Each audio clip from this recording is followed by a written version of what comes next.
జిల్లాలో జనసేన పార్టీ తరఫున మేమందరం కూడా మనస్ఫూర్తిగా పార్టీ పట్ల నిబద్ధతతో జిల్లా నాయకత్వాన్ని సహకరిస్తూ పార్టీని ముందుకు తీసుకెళ్తూ మాకు శక్తి వచ్చి లేకుండా మేము కృషి చేస్తూ వచ్చాం.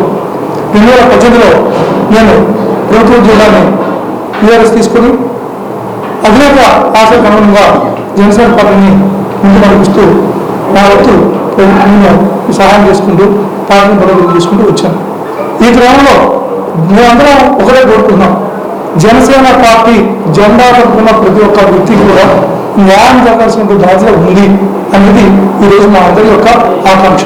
ఎందుకంటే ఎన్నో సంవత్సరాలుగా అధిష్టానం పట్ల విధేయతతో, పార్టీ పట్ల నిబద్ధతతో, పార్టీ నిర్మాణం ముఖ్యంగా, పార్టీ బలోపేతం ముఖ్యంగా అధినేత ఆశయం ఏదైతే ఉందో, ఎందుకంటే జనసేన పార్టీ యొక్క సిద్ధాంతం ఏంటంటే ప్రతి సేవ ముందుకెళ్తున్నటువంటి ఏకైక రాజకీయ పార్టీ.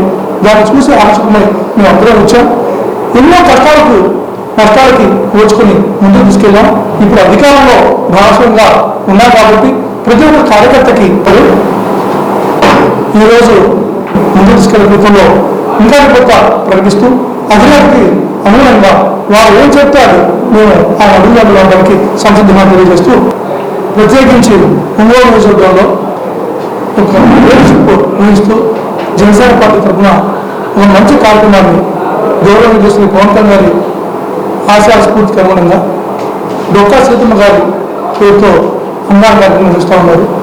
ఈరోజు 2 నెలలు పూర్తయిపోయి 3వ అడుగుతున్న సందర్భంగా వారు జిల్లాలోని ప్రతి నియోజకవర్గంలో ఉన్నటువంటి జనసేన పార్టీ నాయకులందరినీ కూడా కలుపుకుంటూ పోతూ ఒక వినూత్నమైనటువంటి ఒక మార్పు శ్రీకారం చుట్టారు. ఈ సందర్భంగా వారు ప్రత్యేకించి అభినందిస్తున్నాను సార్. మీకు ప్రత్యేక అభినందనలు సార్.